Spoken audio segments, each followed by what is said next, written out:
of trade policies.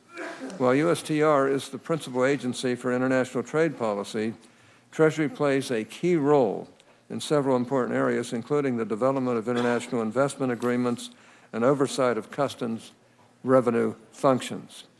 As the new administration comes in, I want to make sure, first and foremost, that our trade policies do no harm. Proposals to, for example, impose unilateral import tariffs as a key tool of international economic policy need to be carefully evaluated to ensure they do not hurt us at home. In addition, I want to make clear that any new trade agreements establish the highest standards for U.S. stakeholders, consistent with the Trade Promotion Authority statute enacted in 2015. Finally, I expect you to engage in much better consultations with the committee regarding U.S. trade policies than we have had under President Obama. I look forward to a productive conversation about these issues today and in the coming months. Objectively speaking, I don't believe anyone can reasonably argue that Mr. Mnuchin is unqualified for this position. So I hope we don't have those type of stupid arguments. He has 3 decades of experience working in the financial sector in a wide variety of capacities. He has been a leader and a manager throughout his career, demonstrating an ability to make tough decisions and to be accountable. And he has a reputation for being a problem solver and an excellent communicator. Indeed, we have heard from numerous organizations and associations in a wide variety of industries, all expressing their admiration of Mr. Mnuchin and their support for his nomination.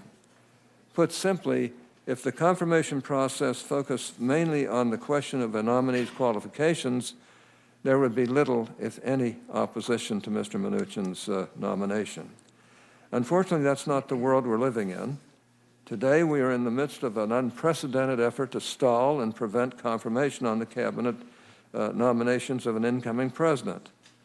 It is disappointing that we've taken this turn in the Senate where the minority openly and in so many words is committed to obstructing nominees to positions across the board. In many cases, knowing full well that they cannot prevent the outright confirmation of nominees at all. My colleagues sometimes are content to unfairly and in some cases maliciously malign more or less every nominee before they can assume their post. I hope that's not true of our Senate Finance Committee members here today. With regard to Mr. Mnuchin's nomination, we've seen quite a bit of consternation over the process and the timing of hearings. We've heard demands that we convene additional panels of witnesses, a step that has no precedent in the modern history of this committee. There was even a, quote, mock hearing, unquote, on this nomination yesterday, held outside of the committee, focused on issues that are essentially unrelated to Mr. Mnuchin's qualifications. Let me be clear. While my colleagues may believe that nominees in the incoming administration should be treated differently than those of any previous administration on this committee, we have followed the same vetting and hearing process that has been in place for decades and applying to both Republicans and Democrats alike.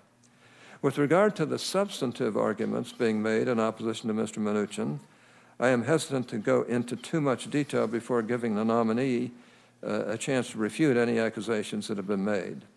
That said, I do want to note a few simple facts.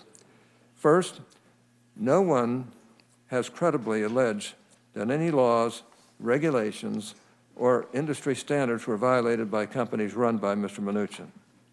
On the contrary, speaking of the main set of allegations regarding the foreclosure practices of One West Bank, all independent valuations of the company's actions have resulted in high marks. This includes reviews by the FDIC Inspector General and the Department of Treasury. Second, any claims that Mr. Mnuchin's businesses contributed to the housing and foreclosure crisis that precipitated the financial collapse of 2008 are similarly lacking in merit. Mr. Mnuchin had no involvement in the mortgage market in the years leading up to the collapse. In fact, it is my understanding that after purchasing IndyMac and all of its toxic mortgage assets, Mr. Mnuchin's company offered loan modifications to the vast majority of its delinquent borrowers and was one of the very first institutions to make offers to forgive portions of loan principal balances in order to reduce foreclosures. To that point, Mr. Mnuchin is joined by a guest today, Ms. Faith Bautista, President and CEO of the National Asian American Coalition and head of the National Diversity Coalition. In those capacities, she worked with many homeowners to work out loan modifications with One West Bank. She is here today to support Mr. Mnuchin's nomination. Finally, I'll just note that those making claims that Mr. Mnuchin's connection to the mortgage and banking industry is on its own disqualifying are conveniently forgetting that the current Treasury Secretary's tenure at a major Wall Street bank included overseeing business units that were sanctioned by the SEC and others for practices that harmed innocent investors. Yet when his nomination came before the Senate, this connection to Wall Street and the financial crisis was deemed forgivable. Like I said, I'll let Mr. Mnuchin defend himself from the spacious lines of attack, which given the lack of credibility in the accusation, should not be too difficult for a man of his talents.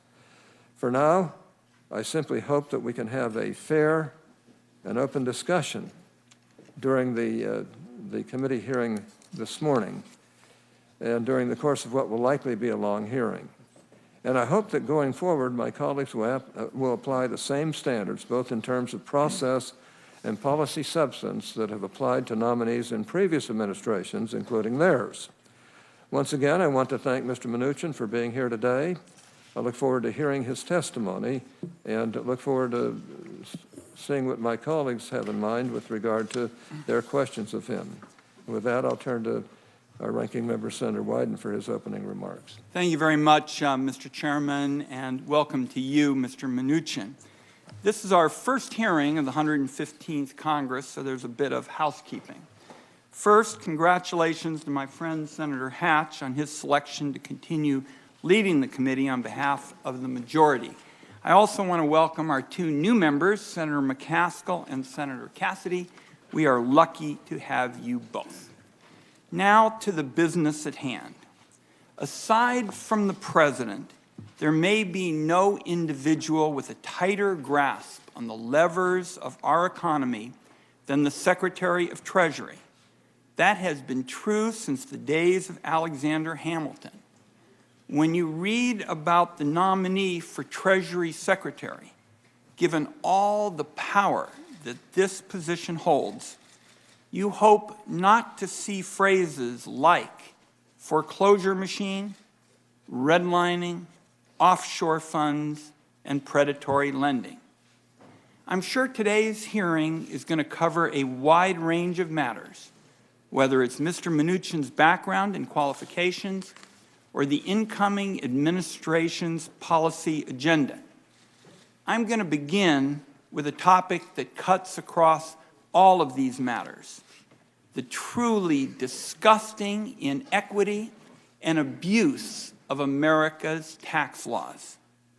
The tax code today is a tale of two systems.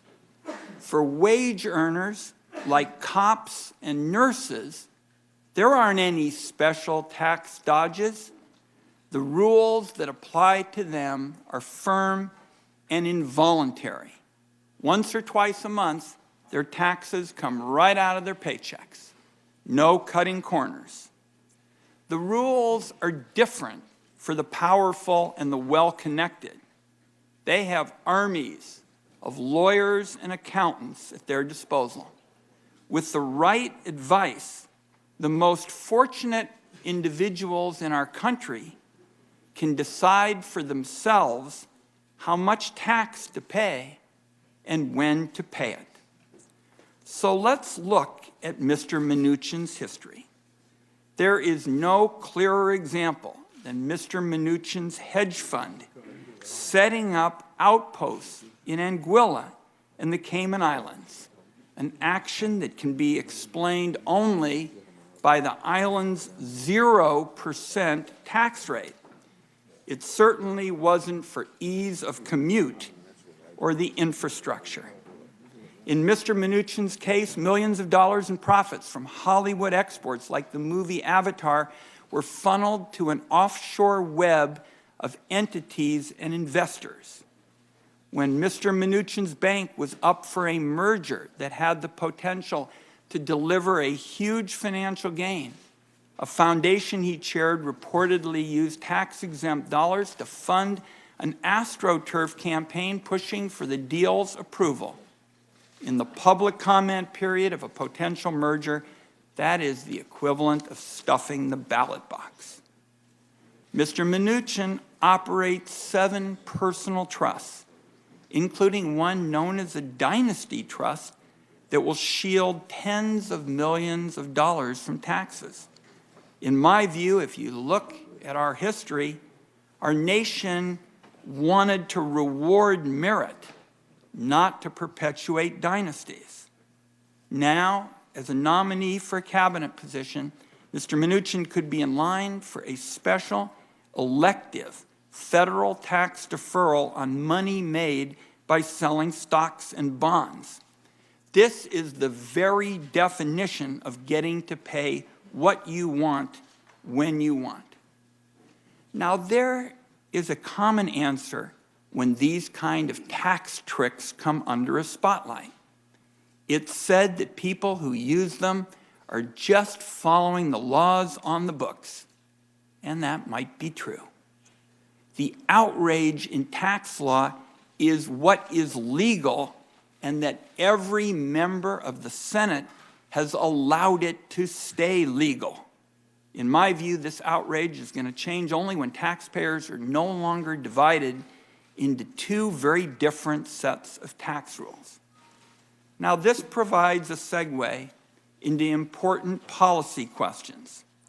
Setting aside Mr. Mnuchin's finances and background, the tax reform agenda already being advanced by the president-elect would perpetuate and, in fact, worsen the unfairness in the tax code.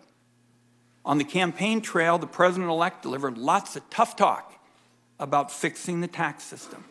He said he alone could fix it because he had spent a career using the system to his advantage.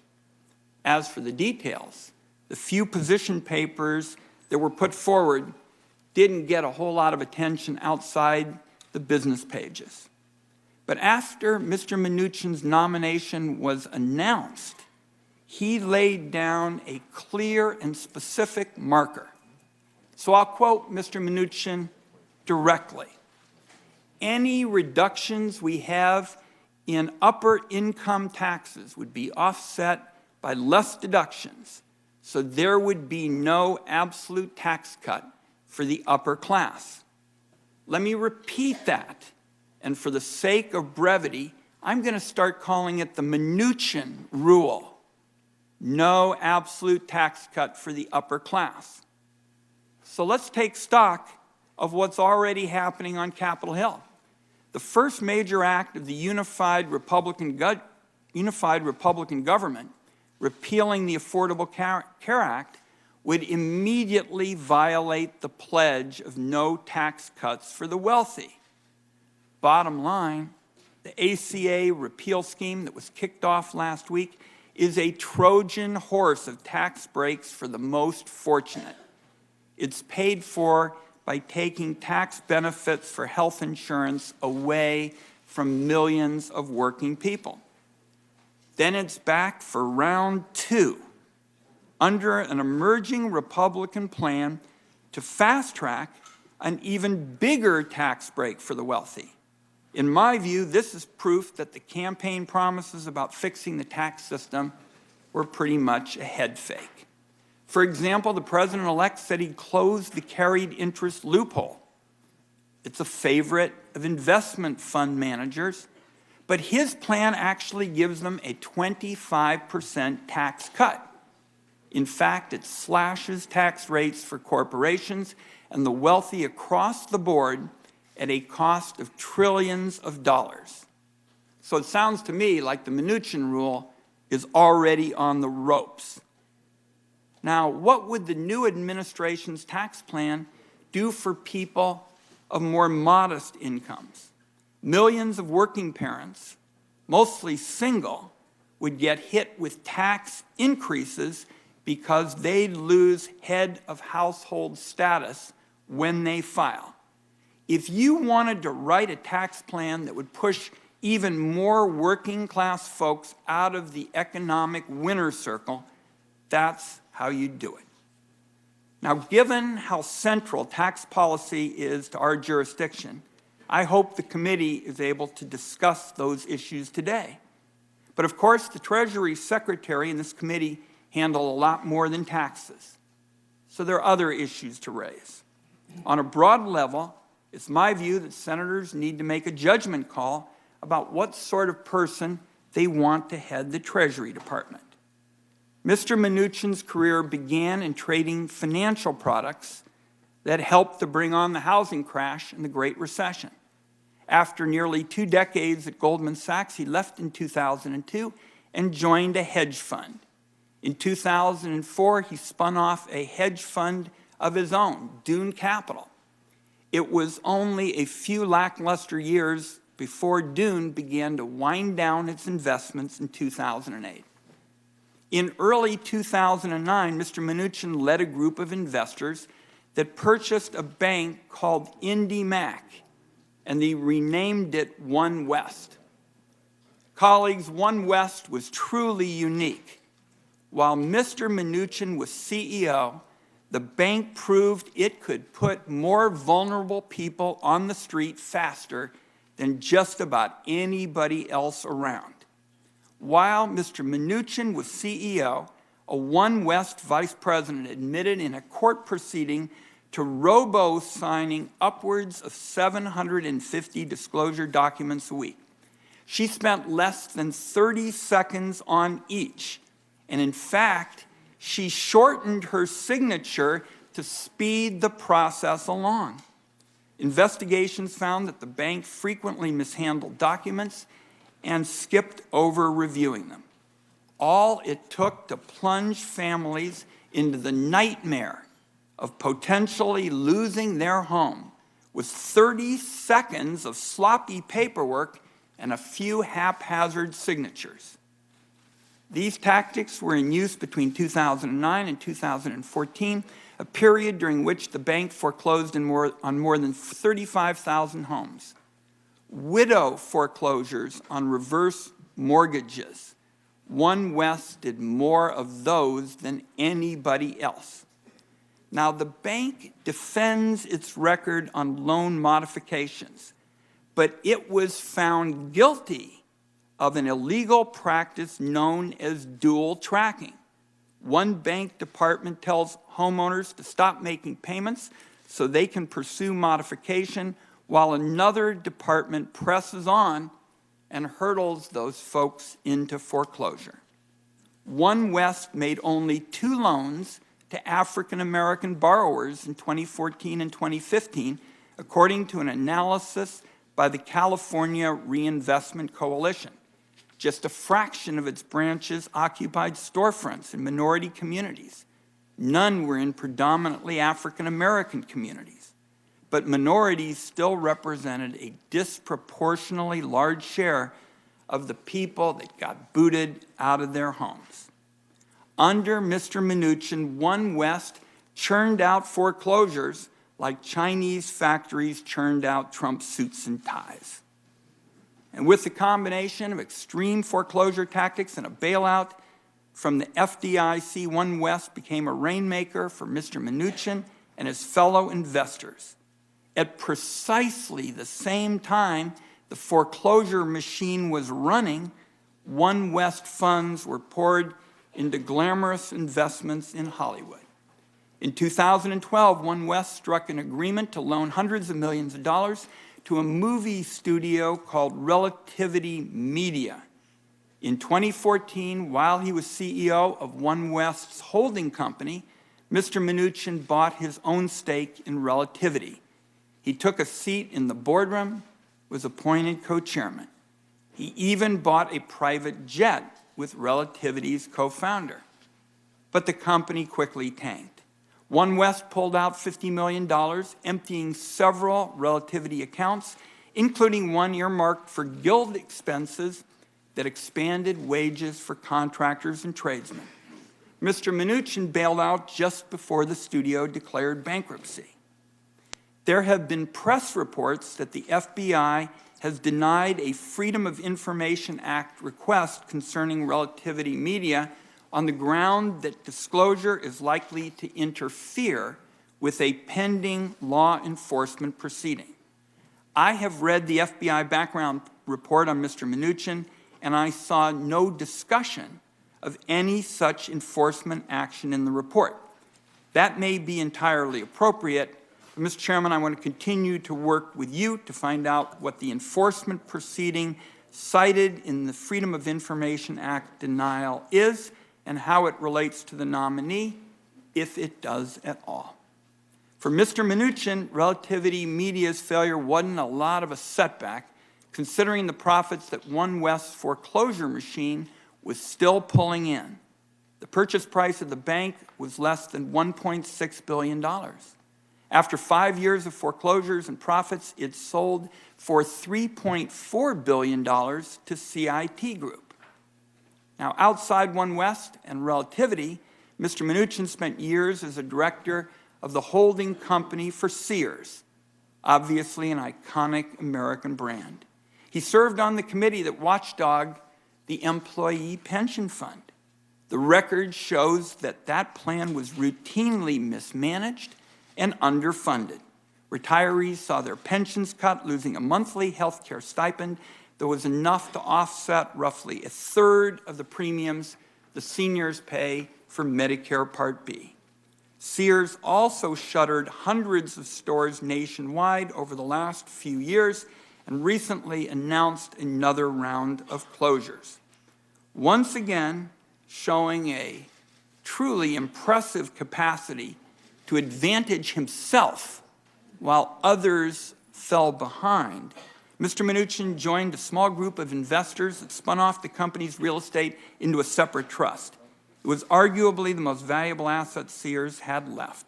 So as retirees watched their pensions shrink and Sears' remaining workers worry about an uncertain future, this small number of powerful individuals made out just fine.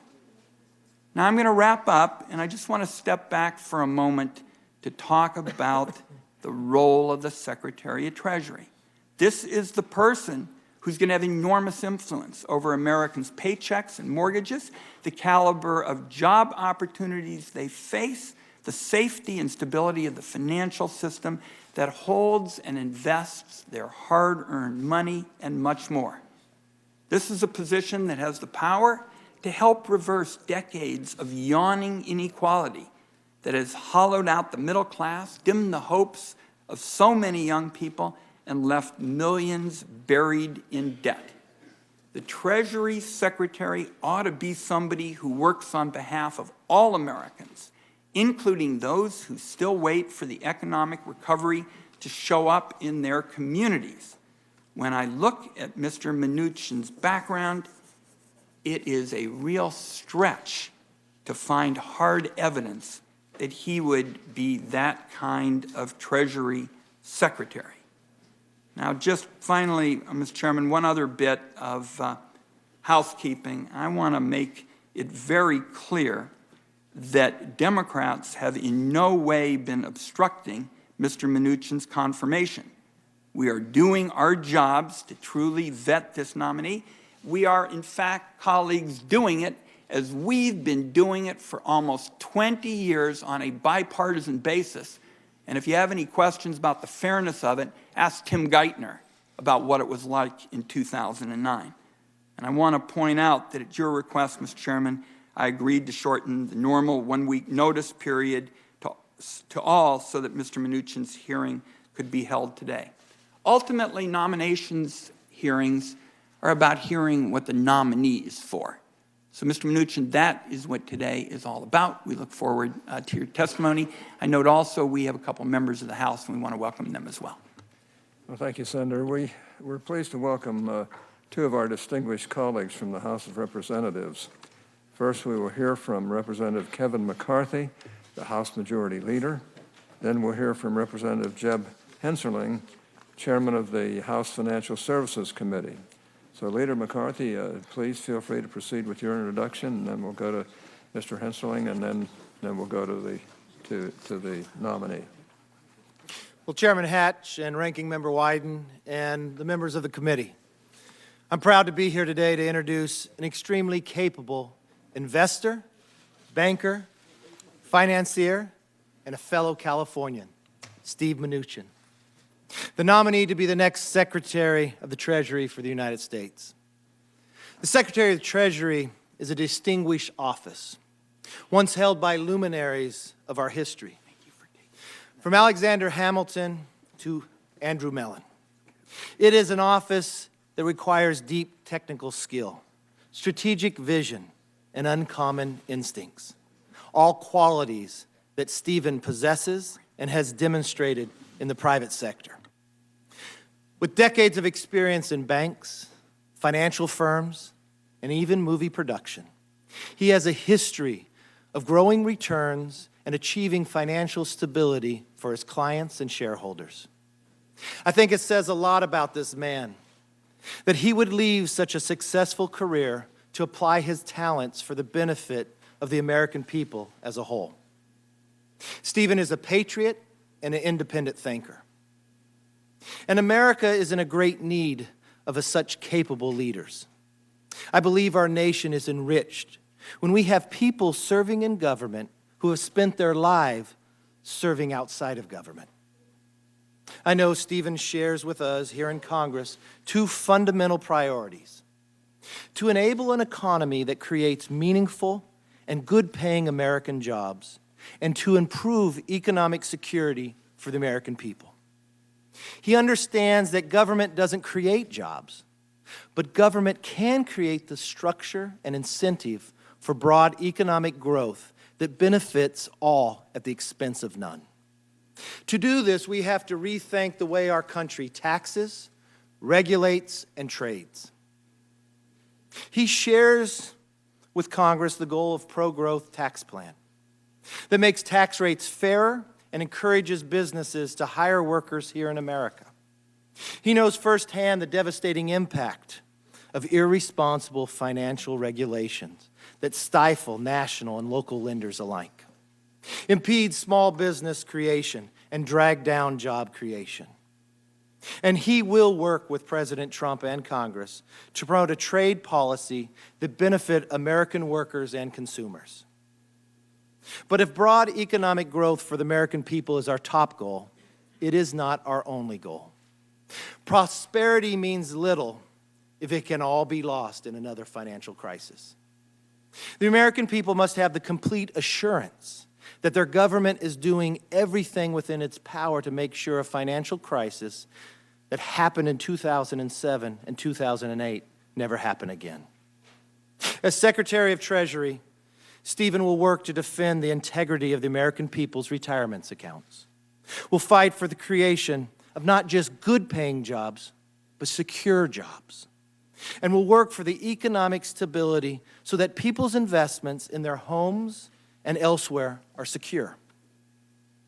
So I thank you, Chairman Hatch and Ranking Member Wyden, and the entire committee for this opportunity to introduce you to Steven Mnuchin. I hope the committee and the Senate as a whole will give thoughtful consideration to this accomplished and qualified nominee for the Secretary of Treasury. Well, thanks, Leader McCarthy. We appreciate having you here, and we appreciate the hard work you do over in the House. Let's go to Congressman Hensarling. Chairman Hatch, Ranking Member Wyden, and distinguished members of the committee, it is an honor to appear before you today to speak in support of Steven Mnuchin's confirmation as Secretary of the Treasury. President-elect Trump has outlined a bold and forward-looking agenda to tackle the very serious problems that face hard-working American families. Families who have seen their paychecks stagnate, their savings shrink, and their dreams diminished. To implement this agenda, the President-elect has chosen a roster of very impressive citizens to serve in his cabinet. Each of these individuals has achieved incredible success in their chosen field, and are among the nation's most respected leaders in business, in the military, and in public service. Each one of them is clearly committed to the President-elect's vision of an America that is stronger, safer, more prosperous, and teeming with opportunity, and an America where Washington is truly accountable to we the people. It's the most impressive and qualified list of cabinet nominees in memory, and I believe President-elect Trump was right to include Steven Mnuchin in this select list. As we confront America's economic challenges together, Mr. Mnuchin's very successful background in investment banking, retail banking, and business will not only be vital to the incoming administration, but to those of us who serve in Congress as well. He understands the urgent need to increase jobs, incomes, and opportunity, and has the critical experience necessary to help and do just that. He knows all too well that this economy simply isn't working for working Americans. Nearly 8 years after the last recession ended, Americans are still stuck in the slowest recovery in generations. 301,000 manufacturing jobs disappeared in the last 8 years. To get our economy back on track with sustained growth and higher incomes, Mr. Mnuchin knows Washington must give all Americans more freedom, the freedom to save, the freedom to invest, the freedom to innovate so they can dream big and pursue those dreams. I have no doubt Mr. Mnuchin is ready and capable to hit the ground running and work as a partner with Congress on President-elect Trump's pro-growth, pro-jobs agenda. I've had the opportunity to meet and speak with Mr. Mnuchin on several occasions about the Trump administration's plans for fundamental pro-growth tax reform, for banking and capital markets reform that work for all, and other vital items on the President-elect's agenda. I am deeply impressed by his knowledge, his talent, and commitment to work with Congress on these priorities. The Secretary of Treasury's responsibilities are formidable, as we all know.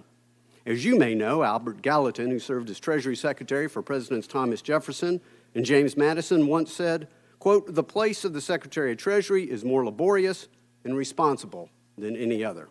I have every confidence that Steven Mnuchin is up to the job, but far more importantly, the man who will be our president in a little more than 24 hours has every confidence that Steven Mnuchin is up to the job. The American people have now entrusted President-elect Trump with the Oval Office. The election is over and should not be relitigated now. That both disserves and disrespects the American people. With the advice and consent of the Senate, the President-elect should be able to surround himself with honorable, accomplished, and talented men and women of his choosing to serve in his cabinet. In this vein, he has wisely chosen Steven Mnuchin for the position of Treasury Secretary. Now, as the Senate fulfills its constitutional duty to advise and consent, I do not offer advice, since as a House member, I'm not all that fond of receiving your advice. But I do remain hopeful that in the finest traditions of this body, the questioning of Mr. Mnuchin will be fair and focused on his experience and his ability to fulfill the duties of Treasury Secretary and to carry out the President-elect's agenda. I ask you to recognize the impressive qualifications he brings to the office and confirm him without delay. Thank you, Mr. Chairman. Well, thank you, Mr. Inslee, and we appreciate both of you coming. And we know you're really busy over in the House of Representatives, but to come here and testify for Mr. Mnuchin, I'm sure he appreciates us, as do all of us. Senator Roberts has to leave, so he's going to take less than 2 minutes, and I'm going to turn to him before I start asking any questions. Senator Roberts. Thank you, Mr. Chairman. I'll try to wrap this up very quickly. Mr. Mnuchin, pardon me. It's probably happened to you a lot. If you are confirmed, will you pledge to work with this committee to implement systems, controls, and procedures to make sure that tax collection agency of the federal government can never again be used as a weapon against any political opponents of any presidential administration? Yes, Senator, I absolutely pledge to do that. I have quite a few pass-through companies in Kansas that are very interested with regards to your views on tax reform. We could probably talk about that later in the interest of time. And then I just have an observation. I think that to date, Mike, what have you done with my, here it is. Senator Wyden, I've got a Valium pill here that you might want to take before the second round. Just a suggestion, sir. Just another suggestion. We've got a lot of colleagues waiting. If you could be brief, it would be helpful. I'm going to be very brief. Mr. Mnuchin, from the distinguished ranking member's remarks, I understand you were in charge of the Great Recession. Banks. Mr. Chairman, I hope that comment about volume doesn't set the tone for 2017 in this committee. I like Senator Roberts, but I just can't quite believe that he would say that to a distinguished senator from Oregon. I said that to the President of the United States at one time. Perhaps you did, Yeah. but I would hope that doesn't set the tone for the session. It was, Okay,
Okay.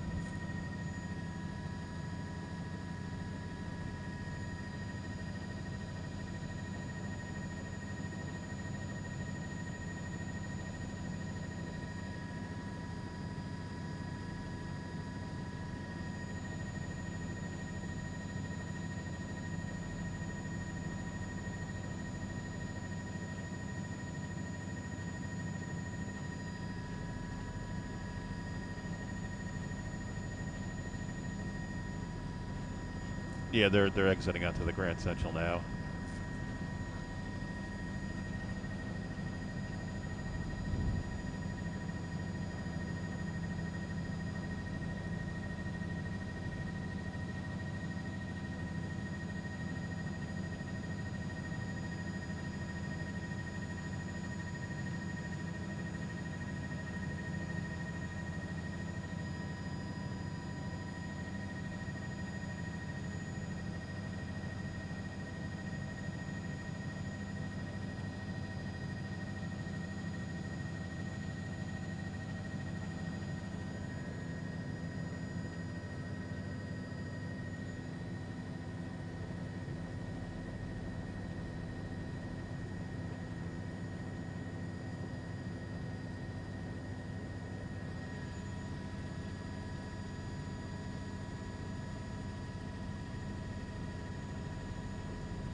No, Wanda.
Yeah.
Okay, Wanda, we're going to start taking it back.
Okay.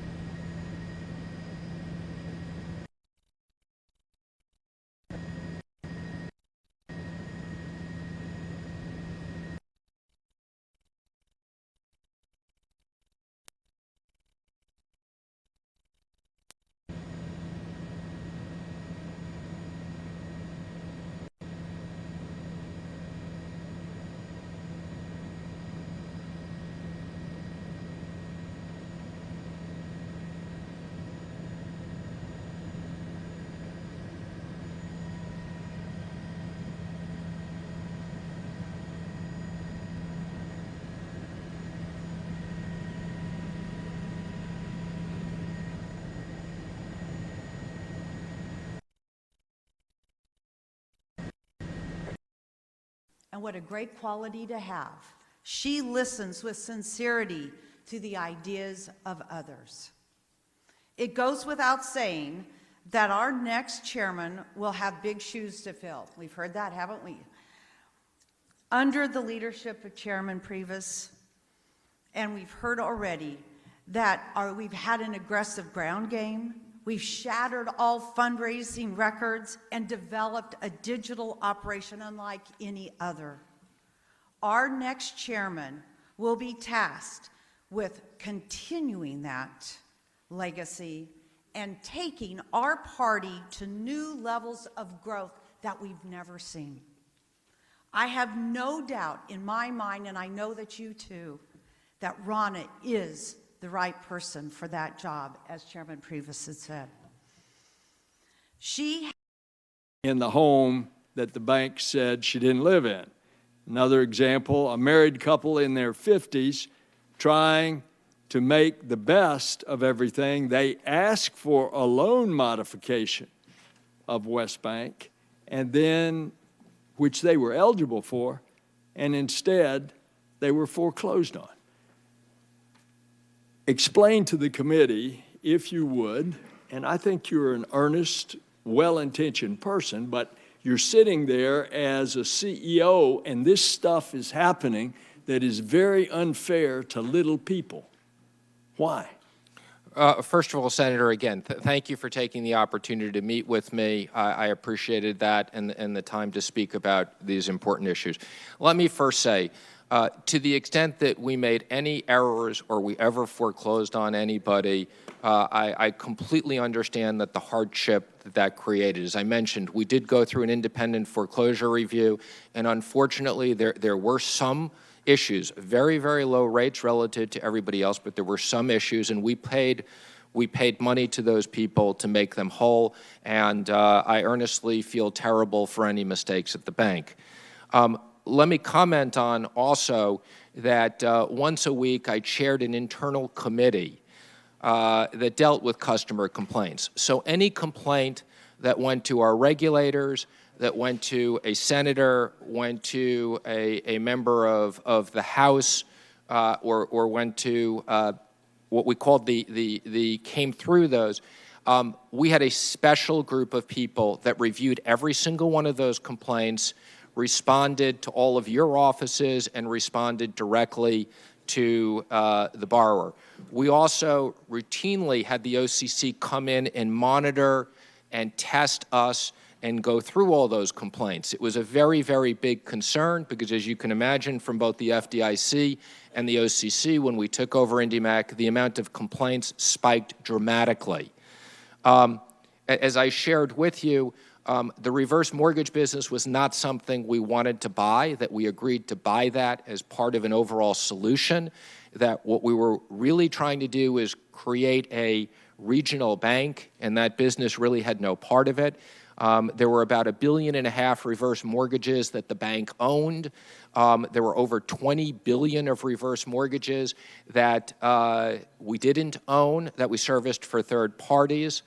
And the majority of all those third parties were HUD-guaranteed mortgages. And as I've pointed out, I think there's some very significant issues with the HUD program.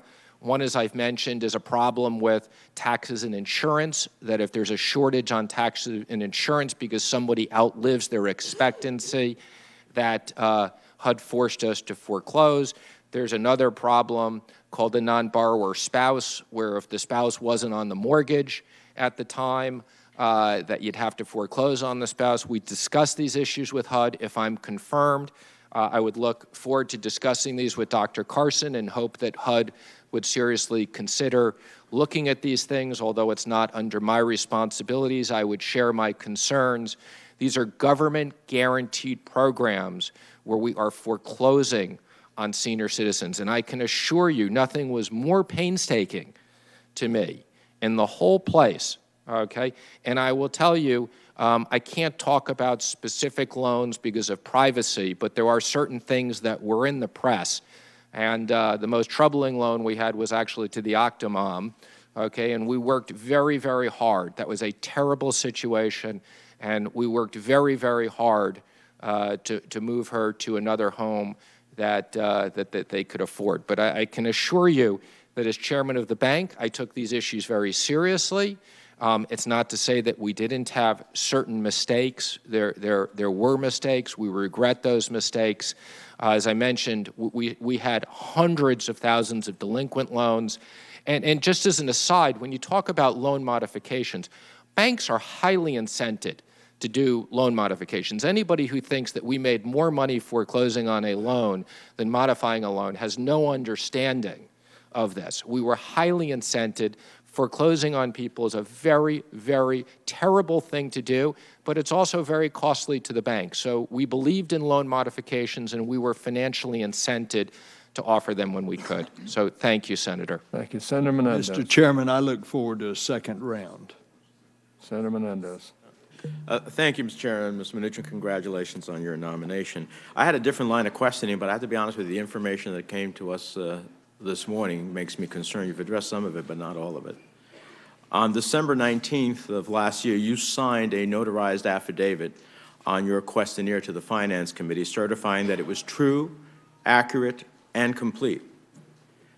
Question 11 of this questionnaire asks nominees to, quote, list all positions held as an officer, director, trustee, partner, proprietor, agent, representative, consultant of any corporation, company, firm, partnership, other business enterprise, or educational or other institution. That seems to be pretty pervasive. So it's almost like an open book test. And yet, you did not answer in that questionnaire listing your position as director of a Cayman Islands corporation, as manager, chairman, and director of 8 additional shell corporations and holding companies, and nearly $100 million in real estate. And that questionnaire was corrected only after the committee staff, having done their due diligence, brought the missing information to your attention. Now, after that, you admitted to being the director of the offshore entity Dune Capital International Limited, a Cayman Island corporation. You admitted to moving your hedge fund, Dune Capital Partners, LLC, offshore to Anguilla in 2005, even though all the business was conducted in New York City. So, you know, I have a ton of other questions on policy, but first and foremost is truth and veracity, what Americans need in their Treasury Secretary, to know if they're going to be asked to do difficult things or challenging things, that they understand that there's a system. In essence, isn't it true that what you did here is take these companies, put them offshore, so you could help your clients, who you were making money from, avoid U.S. taxation? No, that's not true at all. That's then why would you? That's not true, Senator. You just described that the purposes of creating these offshore entities were to help pensions and other entities, and the only reason to go offshore, as Senator Grassley said when he was I think the chairman of the committee, is the difference between investing in the United States or the Cayman Islands is the possibility of avoiding U.S. taxes. Your clients, you've made it very clear that you paid your taxes. Okay, I'll accept your word on that. But the people who, or the entities that you were helping and that you were making money from, you were helping them avoid U.S. taxes. Otherwise, they could have invested here. Senator, let me first answer the first part of your question, which I will tell you, and I've said this before and I will repeat it again. I assure you that these forms were very complicated. I don't have the form in front of me, but I believed it said, to the best of my knowledge, this is true. And when I certified those forms, I thought it was correct. Perhaps it was a mistake in giving the committee information early, and I should have waited until I had finished the 278 and the ethics office. It was not just a function of your office. We were in the process of correcting things. But it doesn't take a rocket scientist to understand the word list all positions. All positions. Senator, in all due respect, I had a lot of complicated entities. You're referring to I didn't list the director. I listed the entity. So the fact that I didn't list I was a director was not intended to hide anything. And as I've mentioned, in regards to my $100 million of real estate, my lawyer, who's quite sophisticated in this stuff and actually has done this for many, many nominees before, believed that we filled out the form correctly and that let's get to the heart of my question. The heart of my question is, didn't you create these offshore entities that most Americans can create or take advantage of in order to help your clients who you were making money from avoid U.S. taxes? No, not necessarily, okay? So first of all, I want to say it's important that the committee and the American public understand what were you doing it for then? That this was done so that different entities could invest. So sometimes it had nothing to do with taxes. It had to do with what they could invest in and they couldn't invest in. And as I've said to you, if you want to put me on for the entire hedge fund and pension fund, you know, we should have an IRS session to go through these issues, and I'd be more than happy to work with you and your offices to go through. These are very complicated issues. Well, I appreciate that, but let me make the complication simple. One does not go and create offshore entities at the end of the day other than to avoid, in some form or fashion, the tax laws of the United States. That's pretty simple. And so that may be even legal, in which case we should definitely close it. But you have to question whether or not that is the essence of what we want as leadership. And so I'd like to hear you be more determinative of saying, yes, we're going to close all of those down, if I can convince the President-elect to do so in Congress, because what you did may have been legal, but it certainly was to help people and entities avoid U.S. taxes. Well, first of all, I'm absolutely committed to work with you and your office, as I've said, on tax simplification and to cut down and make sure that we don't let anybody avoid taxes. In certain cases, this was not a function of avoiding taxes. It was to create eligible investments for certain nonprofits. But I agree with you completely. I'm on board with what you said. I'd be happy to work with your office to simplify the tax code. Whose investments were ultimately eligible, therefore, to avoid some taxes.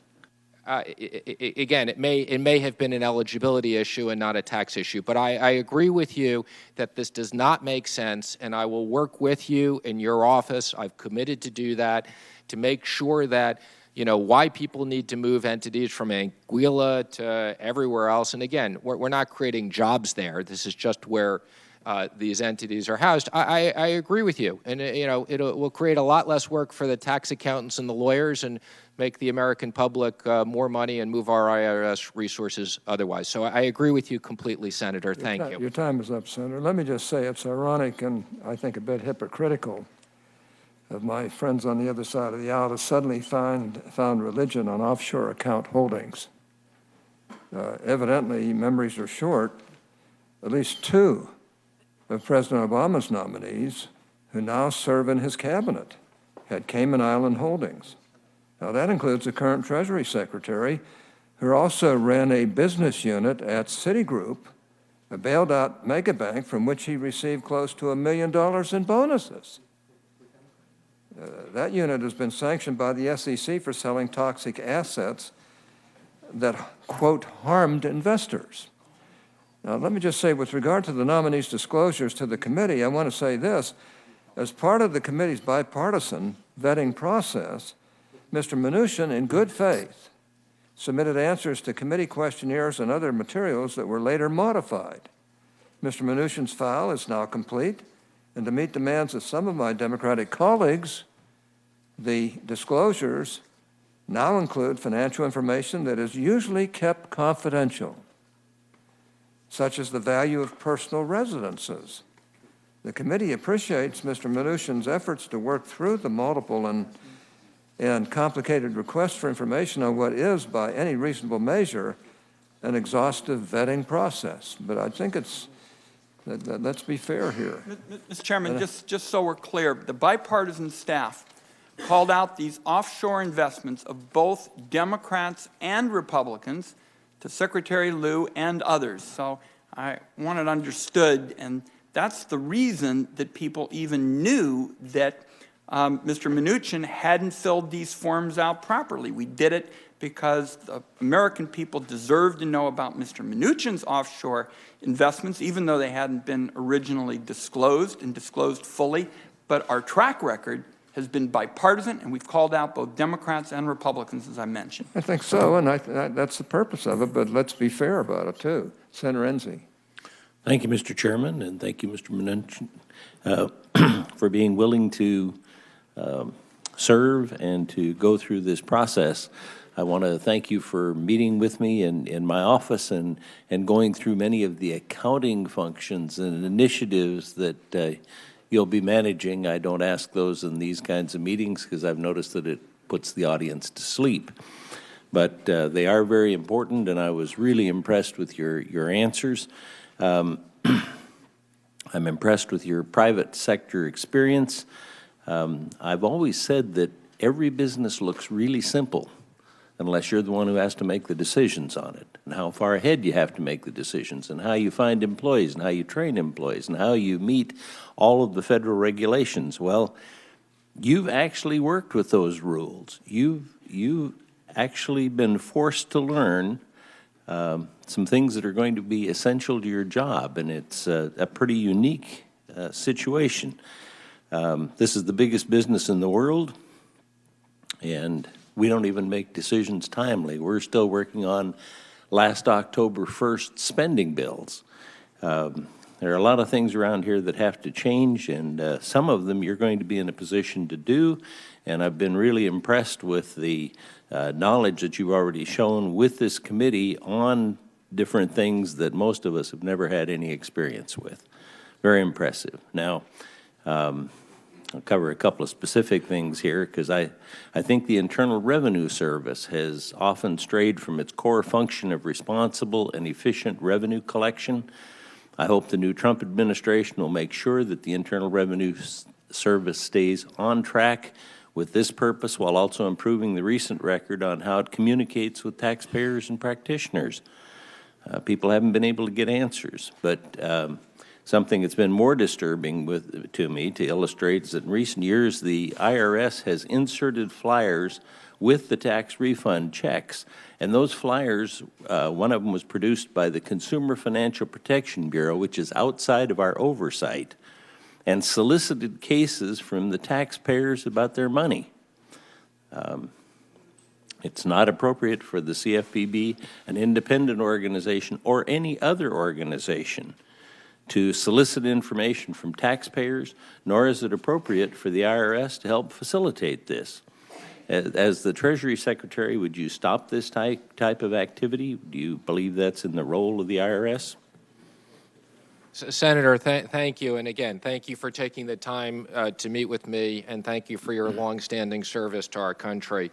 And yes, I absolutely would work with you on that. I don't think it makes sense that the IRS is doing that. I'd want to understand what the reason is, but it seems to make no sense to me. And, as I've said to you, I think one of the big issues is around the IRS is technology. And I would use my expertise in technology to make sure that we bring the IRS up to date. And that's a function of, I understand old email systems, old privacy systems.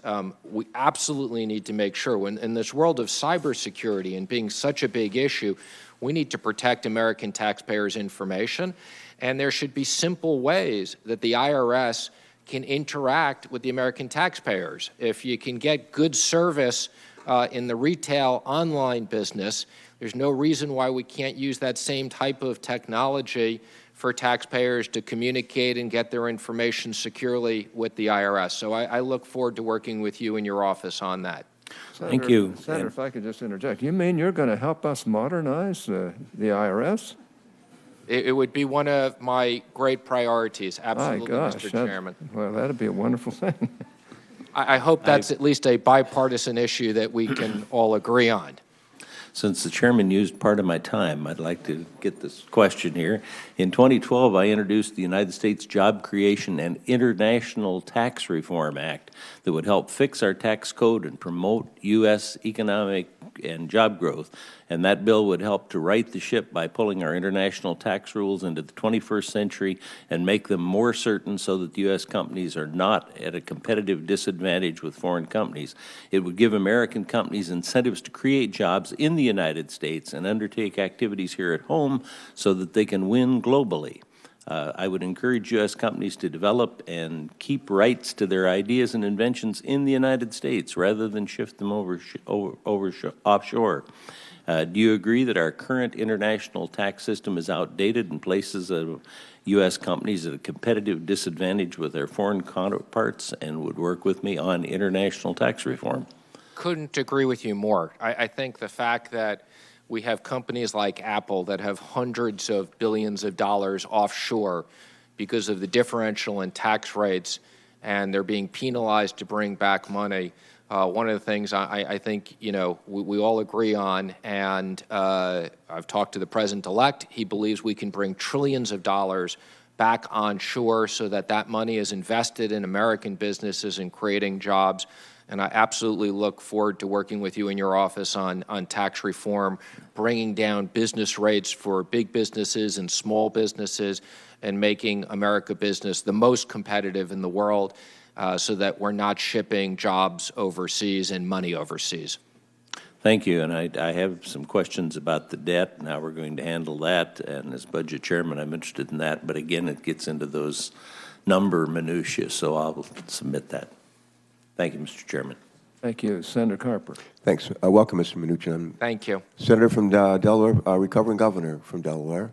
And a lot of my time as governor, and even now, I think a lot about how do we create a nurturing environment for job creation and job preservation. I want to talk about that in just a moment. But before I do, some of my colleagues have raised, I think appropriately, tax havens. Cayman Islands is mentioned, Anguilla has been mentioned. You've mentioned the IRS. And I just want to say, in the past years, several times in the past couple of years, John Koskinen has sat right where you sit. the commissioner of the IRS. It's a position that he's been selected to serve. It's a 5-year term. I think he has maybe another year to run on it. He is in his 70s. He took this job not because it was something he aspired to do, but because he was asked to do this for his country. He's one of the finest public servants I know. He's often berated. There was an attempt to impeach him in the House of Representatives, which I thought was lunacy. And he has said to us many times, as has the General Accountability Office has said, and you've said it here today, we give the IRS less money than they need. They don't have the people that they need. They don't have the technology that they need. For every dollar we invest in the IRS, we get at least $4 back. I've seen some estimates as much as $10. This is not so much a message for you. I think you got it. But the message is really for us. If we're interested in raising some revenues and not having to raise taxes, that's a good place to start. And I was encouraged by what you had to say. CFPB, just real quickly, 30 seconds. Your take on the CFPB, how are they doing? Worth keeping? Well, first of all... just real quick. Okay, it's a complicated issue. So, but yes, okay. The biggest issue I have with the CFPB is that I don't believe that they should be funded out of profits from the Federal Reserve. I think they should be funded out of an appropriation process. Okay, that's good. Thanks very much.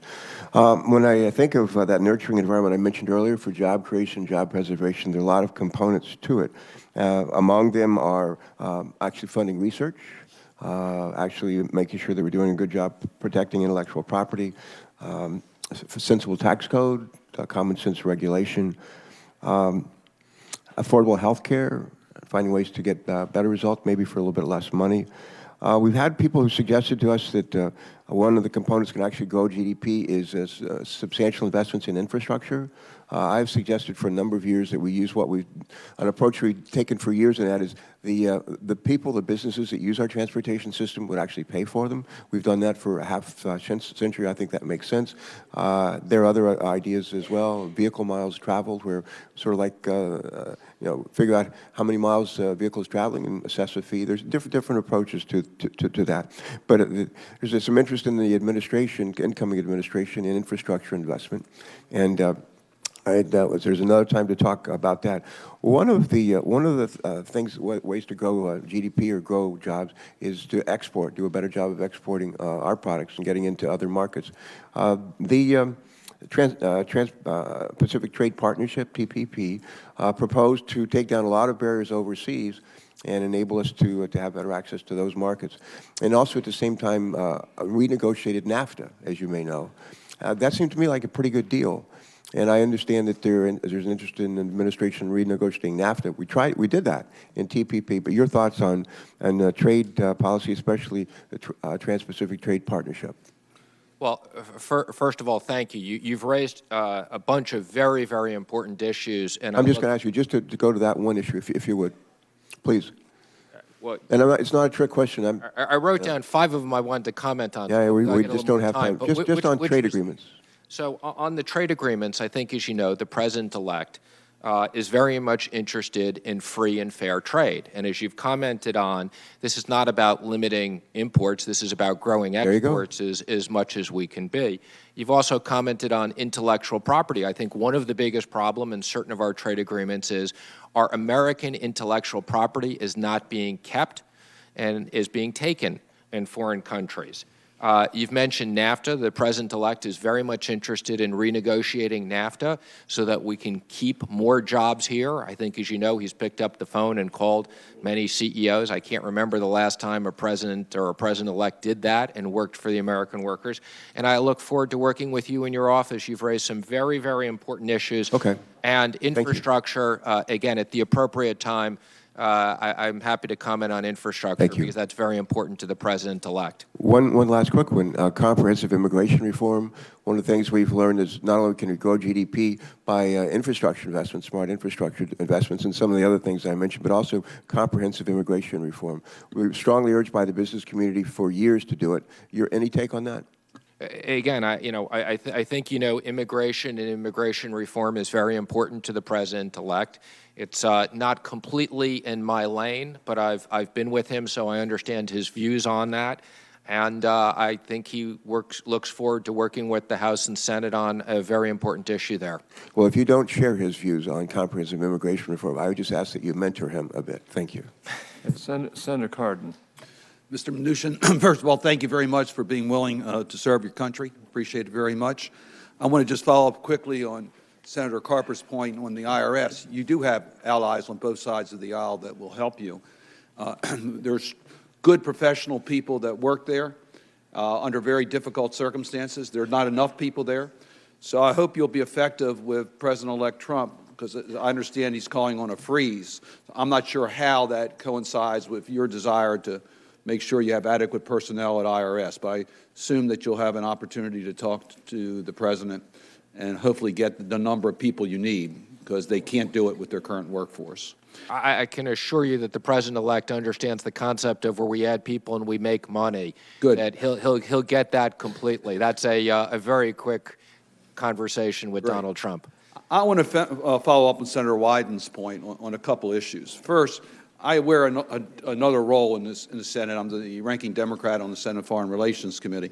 So I want to deal with these sanctions for one moment. I heard you in regards to enforcing the sanctions, particularly those that are aimed at dealing with those who sponsor terrorism. We also have sanctions against countries that are violating our international norms on democratic principles.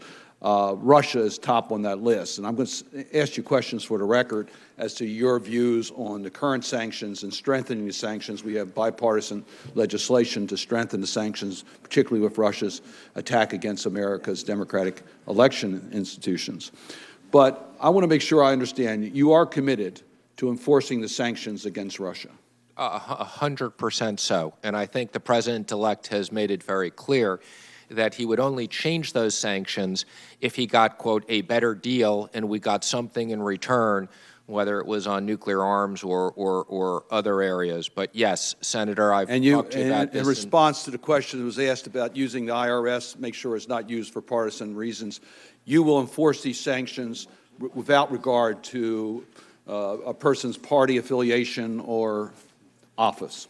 Of course, I think terrorism and supporting illegal activities is the most important issue, and I hope that's not a bipartisan, that is a bipartisan issue, and where there are sanctions, I assure you, I will use them to the maximum amount allowable by law. And I appreciate that answer.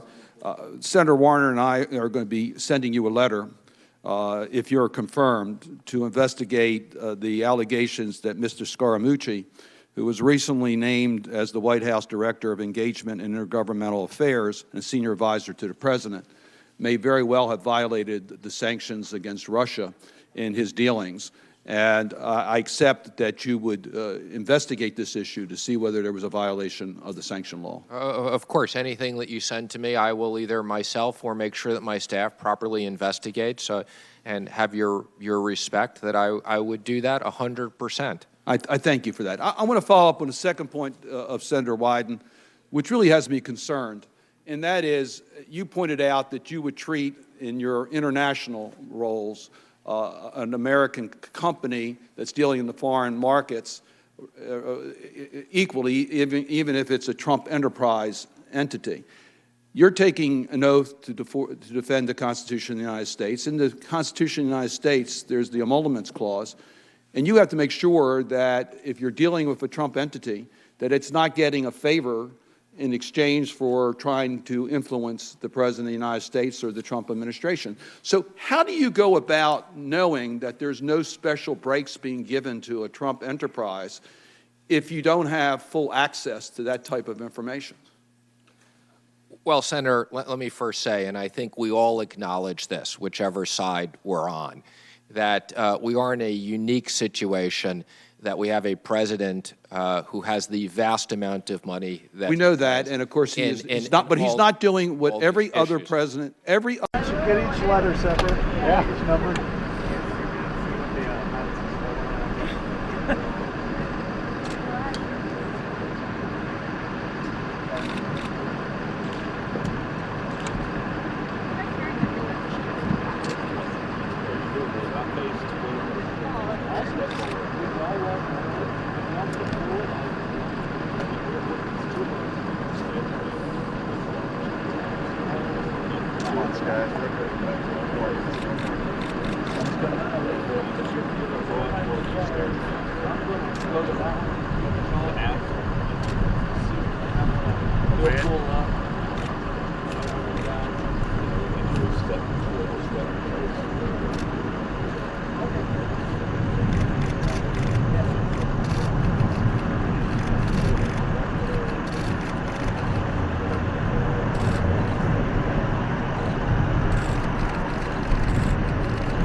no.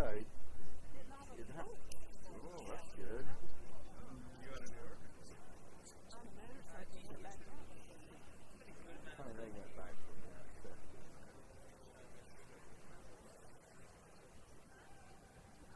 Certainly the show of force is that way.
Can you back off, please?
this is a gorgeous room.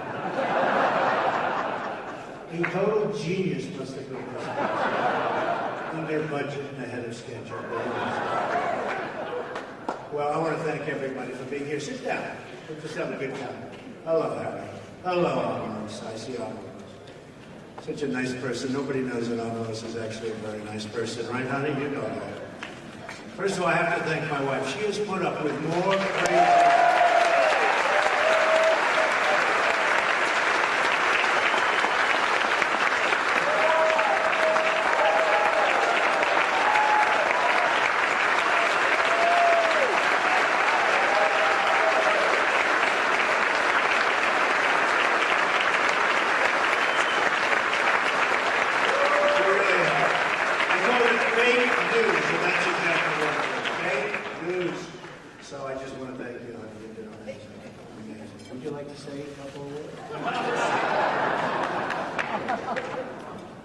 It's great to be here, and thank you all for your support. And tomorrow we're starting the work. I had a lot of responsibility, a lot to take care of, and we will make America great again.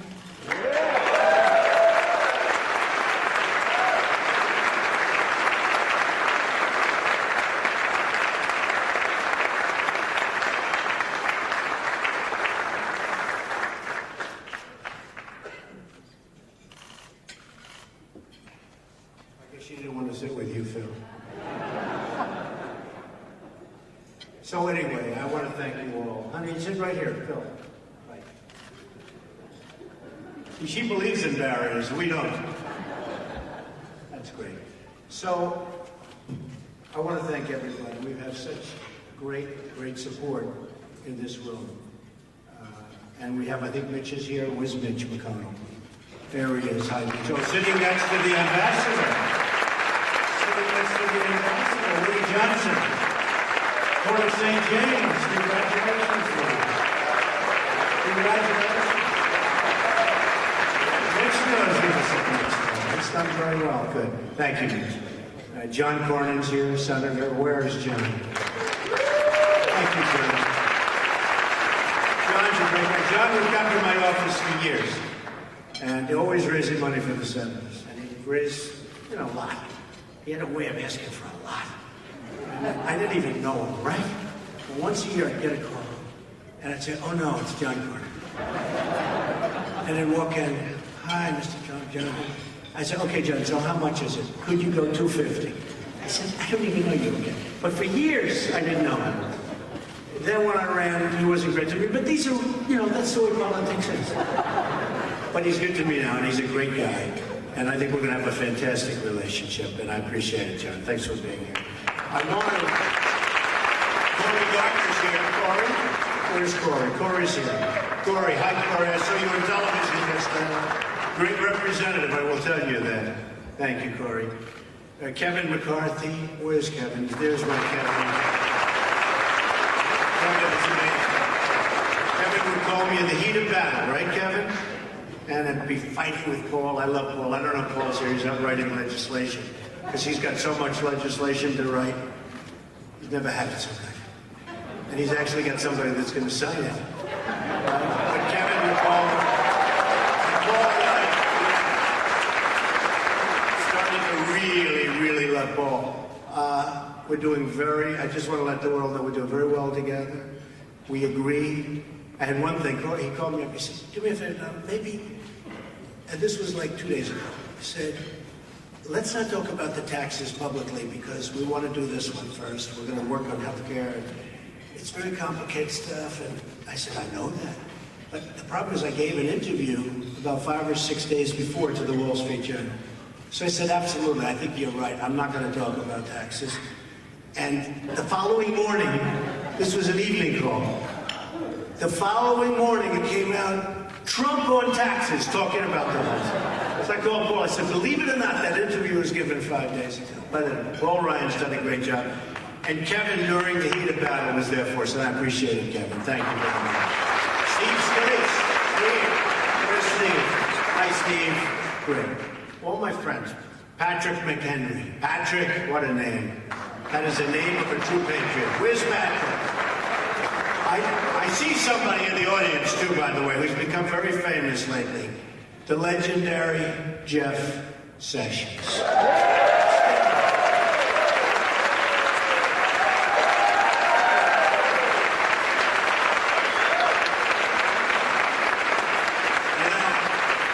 And Mr. Sessions, so is it easier than you thought, Jeff?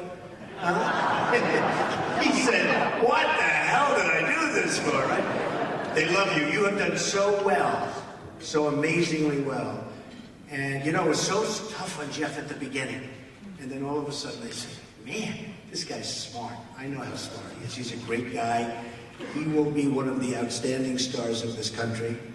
And he is legit all the way. So, Jeff, thank you.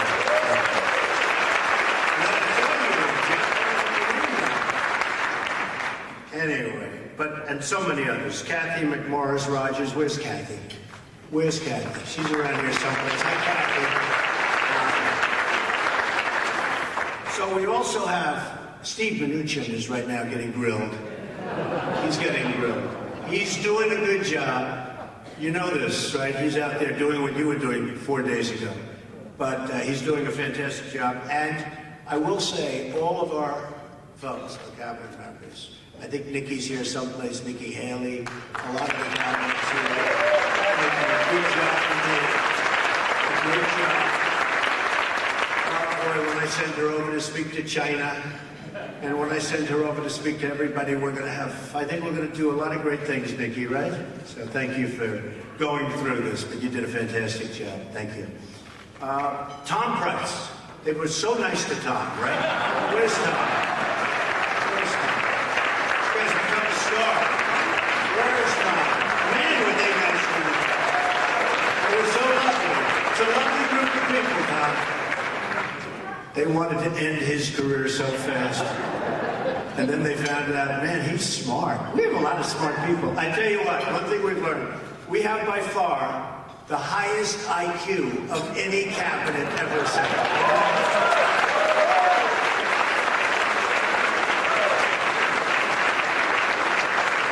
We have Betsy DeVoe. Where's Betsy? Where's Betsy? She did terrific. A very easy subject. Very easy subject. It's called education. Very, very easy, right? It's we have a little different take on it, right, Betsy? A little take. It's called We Want Our Children Educated. That's our take. I will get them educated. So we're #1 in the world in cost per pupil. #1 in the world. And we're ranked number 18 in the world. In fact, in some charts, we're much worse than that. 18 that's on a good day, Betsy. I saw one the other day where we're 28 out of 30. 28 out of 30. But in terms of cost per pupil, we're literally.